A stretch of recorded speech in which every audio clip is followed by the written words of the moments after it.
যে মানুষটা আপনাকে তার সমস্ত বিশ্বাস দিয়ে আপনাকে তার দুনিয়ায় টেনে নিয়েছে, তার বিশ্বাস নষ্ট করার আগে অন্তত একবার ভাবুন, কারণ সত্যিকারের ভালোবাসা সবাই পায় না। তাকে আগলে রাখুন যে আপনাকে ভালোবাসে। প্রেমে পড়া আর ভালোবাসার মধ্যে খানিকটা পার্থক্য আছে। সবাই প্রেমে পড়ে, রোজ 4-5টা প্রেম করা এখনকার যুগে কোনো ব্যাপারই না। কিন্তু একজনকে সত্যি মন থেকে ভালোবাসা অনেক কঠিন। তার প্রতি লয়াল থেকে সম্পর্ক টিকিয়ে রাখার জন্য অনেক স্যাক্রিফাইস করতে হবে, এমনকি পরিবারের বিরুদ্ধেও যেতে হতে পারে। সত্যি ভালোবাসা বলতে এগুলোই বোঝায়। যারা 4-5টা প্রেম করে জীবন কাটিয়ে দেয় তারা বেঁচে যায়, আর যারা সত্যিকারের কাউকে মন থেকে ভালোবেসে ফেলে তারা ফেঁসে যায়। সারা জীবনের জন্য ফেঁসে যায়, একজনের কাছে ফেঁসে যায়। তাদের ফেঁসে যাওয়ার মধ্যেও অদ্ভুত একটা শান্তি আছে। সেই মানুষটাকে কখনো হারিয়ে ফেলো না, যে তোমার জীবনে অনেক অবদান রেখেছে, যে তোমার পাশে থেকেছে, যে তোমাকে ভালোবেসে তোমাকে পরিবর্তন করতে সাহায্য করেছে। হাসি জিনিসটা সত্যিই অদ্ভুত। হাজার কষ্ট ভুলিয়ে দেওয়ার জন্য প্রিয় মানুষটার একটি হাসি যথেষ্ট। মানুষ বেশি কষ্ট পেলে বদলে যায়, অধিক আঘাত পেলে মানুষ হারিয়ে যায়।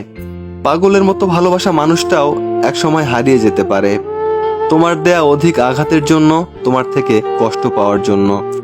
তোমার জন্য অধিক আগ্রহ নিয়ে বসে থাকা মানুষটাও ব্যস্ত হয়ে যেতে পারে, যদি তুমি তার প্রতি বিন্দুমাত্র আগ্রহ না দেখাও।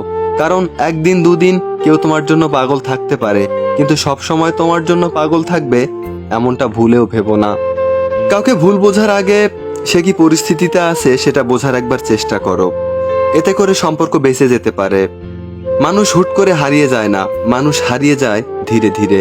আস্তে আস্তে জানিয়ে দিতে থাকে সে বেশি দিন আর তোমার সাথে নেই, কারণ তোমার করা অবহেলা অন্যায় মানুষটাকে একা বাঁচতে শিখিয়ে দিয়েছে, তোমার থেকে দূরত্ব তৈরি করে দিয়েছে। হাজারো ঝগড়ার মাঝে যে সম্পর্ক টিকে থাকে সেটার নাম হলো ভালোবাসা। যার সাথে আপনার ভেবে চিন্তে কথা বলতে হয় সে কখনোই আপনার প্রিয় মানুষ হতে পারে না। এত মানুষের ভিড়ে কেউ একজন তোমার কেয়ার করে, তোমার পাশে থাকে, তোমার জন্য কেউ একজন অধিক আগ্রহ নিয়ে বসে থাকে, তাহলে তুমি সত্যি ভাগ্যবান কিংবা ভাগ্যবতী। কারণ এই ব্যস্ত শহরে, ব্যস্ত জীবনে কেউ তোমায় নিয়ে ভাবে, এটা তোমার জন্য সবচেয়ে বড় সৌভাগ্যের ব্যাপার।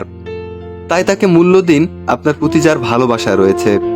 যে মানুষটা আপনার মনের অনুভূতি কখনো বোঝেনি তার জন্য কখনোই কষ্ট পাবেন না।